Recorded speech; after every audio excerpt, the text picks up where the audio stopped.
bonjour, nous poursuivons notre lecture du chapitre 7 à partir aujourd'hui du verset 8. Alors, le verset 3 nous a prévenu, à présent, la main de Dieu va se poser sur l'Égypte. La main au singulier, rappelez-vous, on en a déjà parlé lors de la dernière vidéo, c'est la main droite. Et comme de manière générale, la main droite est la plus habile, c'est donc elle qui symbolise l'agir, qui symbolise le pouvoir.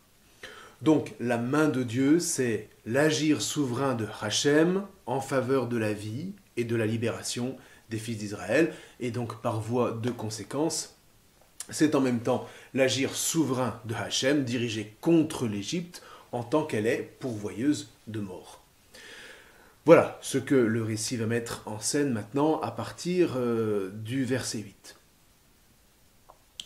Moïse et Aaron se rendent chez Pharaon, qui semble les recevoir sans difficulté, alors qu'il est tout de même roi au moins de la Basse-Égypte, fils du soleil, grand prêtre de tout le panthéon égyptien, ce qui signifie que pour se présenter devant lui, il ne faut pas être n'importe qui.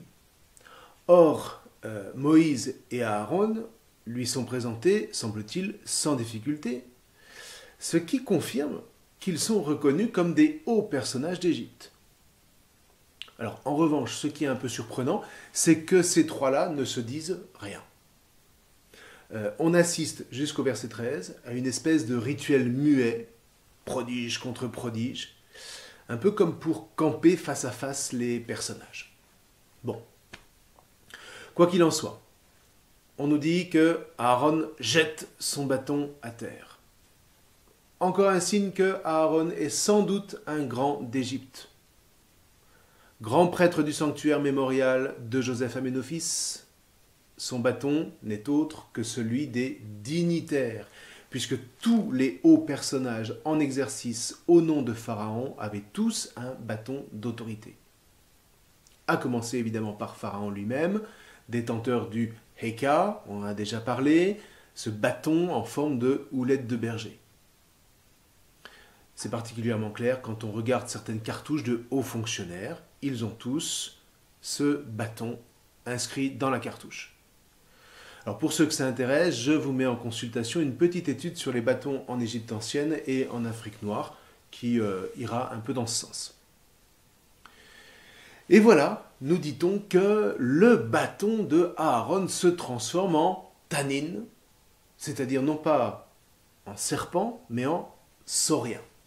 Le nachash, le serpent, c'est ce en quoi s'est transformé le bâton de Moïse près du buisson ardent, mais ici, c'est autre chose. Il s'agit donc d'un tanin, un saurien. Alors on traduit parfois gros serpent ou encore monstre marin, c'est le cas en Genèse chapitre 1 au verset 21. En fait, il s'agit tout simplement d'un crocodile. Sauf que le crocodile n'est pas simplement un animal imposant. Il symbolise le dieu Sobek, qui est le dieu de l'eau et de la fertilité qu'on vénère partout en Égypte, et particulièrement à l'entrée de la basse époque, à laquelle nous citions l'Exode, où on vénérait Sobek sous le patronyme de Sobek-Ré, c'est-à-dire qu'on l'avait rattaché au dieu soleil. Dans la hiérarchie des dieux de cette époque, il avait fait un bond prodigieux. Alors, que fait Pharaon ? Eh bien, Pharaon répond avec ses propres magiciens, puisqu'il ne sait rien discerner d'autre que la magie. À prodige, prodige ennemi,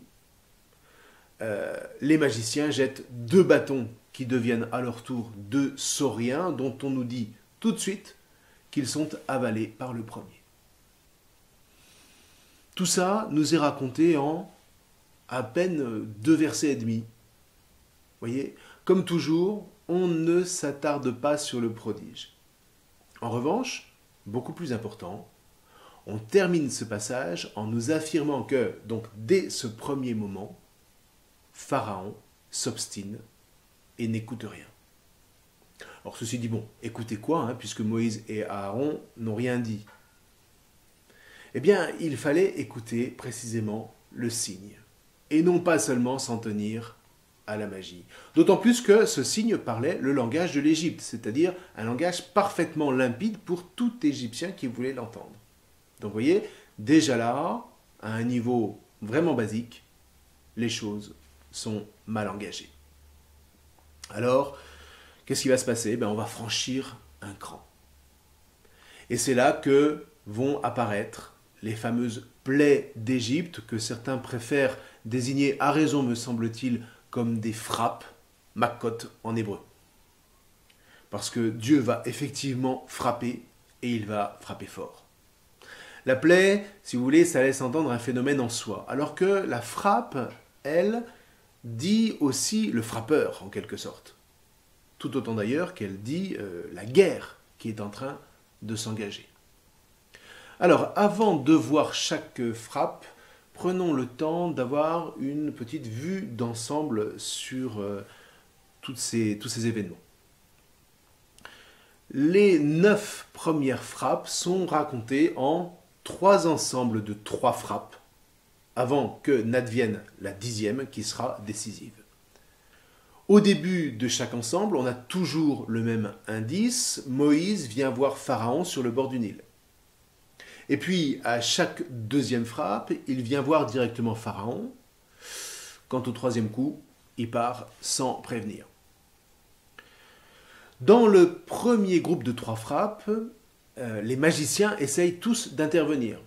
Assez pitoyablement au demeurant, au lieu de tenter de conjurer les frappes, voilà, qu'ils les imitent, c'est-à-dire qu'ils rajoutent du mal au mal.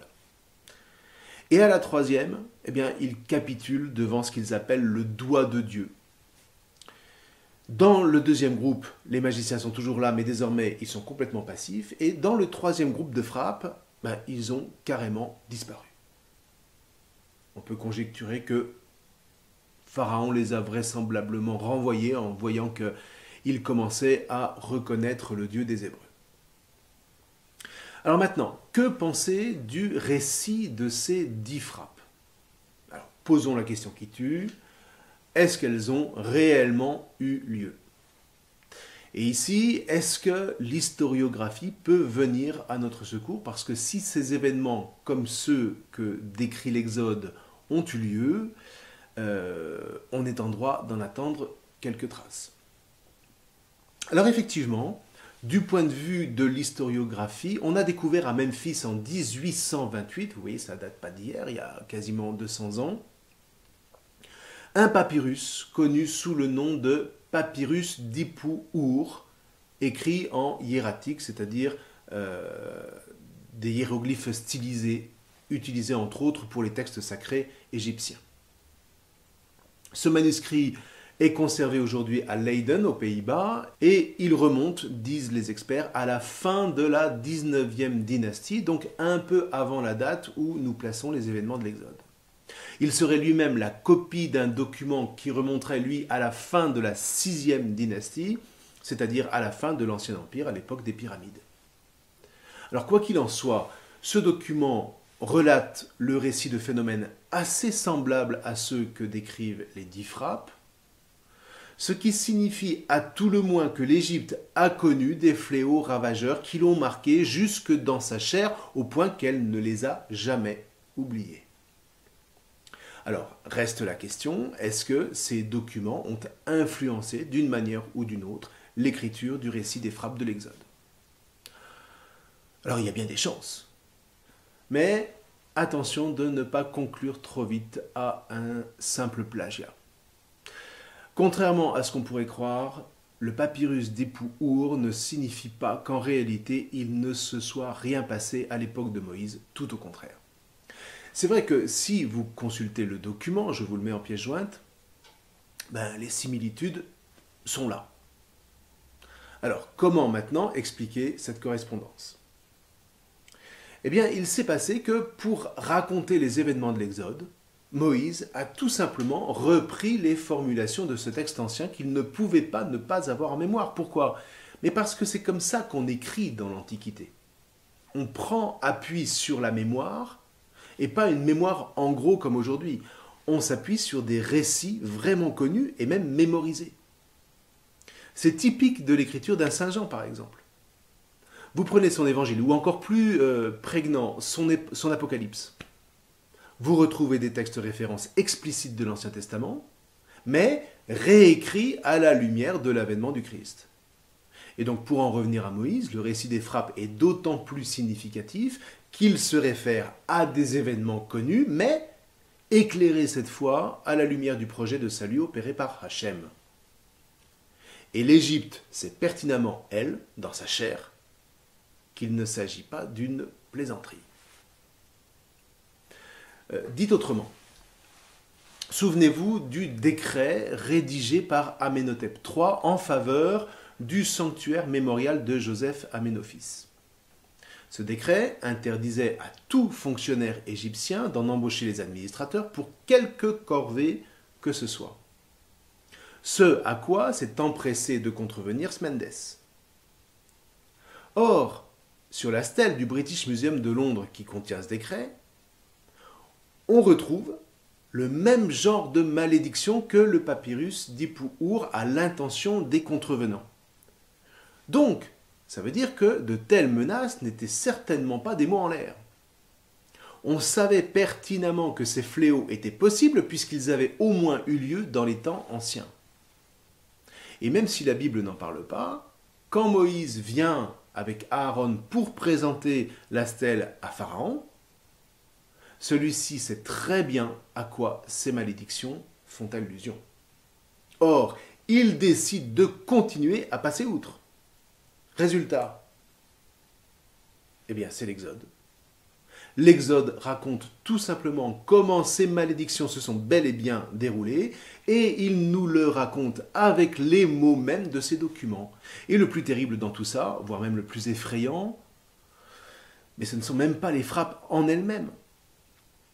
C'est que la Torah nous montre que, tout en sachant ce qui pouvait arriver, Pharaon n'y croyait pas. Voilà l'aveuglement. Un peu comme aujourd'hui ceux qui fument.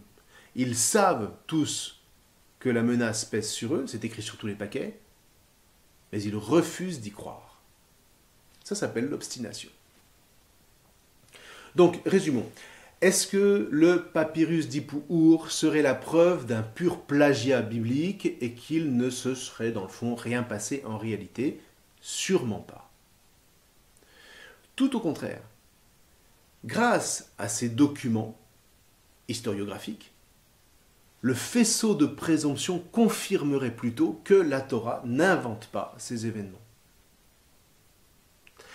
Avec le papyrus d'Ipu'ur, la stèle du British Museum de Londres et le récit biblique, ça nous fait même 3 manuscrits qui attestent que des événements terribles comme ceux qui vont être racontés dans la suite ont réellement eu lieu.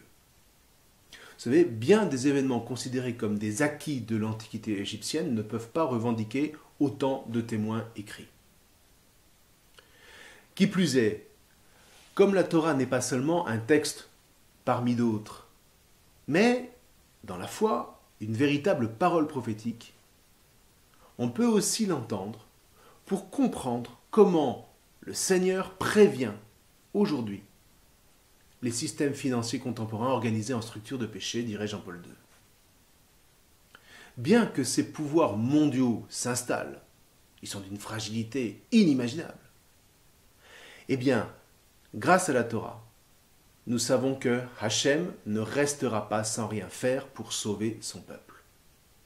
Seulement on sait aussi que ce sera violent, et après l'effondrement, il faudra marcher dans le désert.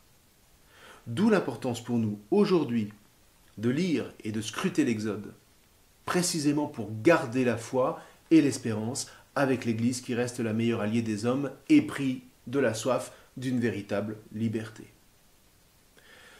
Somme toute, on peut donc tenir comme vrai que des fléaux ont bel et bien eu lieu en Égypte, au moins à une période ancienne de son histoire, des fléaux qui l'ont marqué dans sa chair, de sorte que c'est à cette mémoire que l'Exode fait référence pour prévenir Pharaon. Ce qui est arrivé une fois peut tout à fait se produire une seconde fois, et pour ce qu'on peut en juger, il n'y a aucune raison pour décréter que l'Exode lui-même n'est pas le fruit d'un déferlement de frappes qui sont tombées sur l'Égypte et qui l'ont jeté à terre.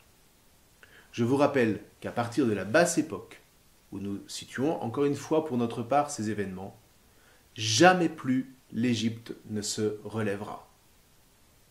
Son histoire prestigieuse, qui a fait d'elle l'un des berceaux les plus glorieux de l'humanité, est terminée, finie, basta.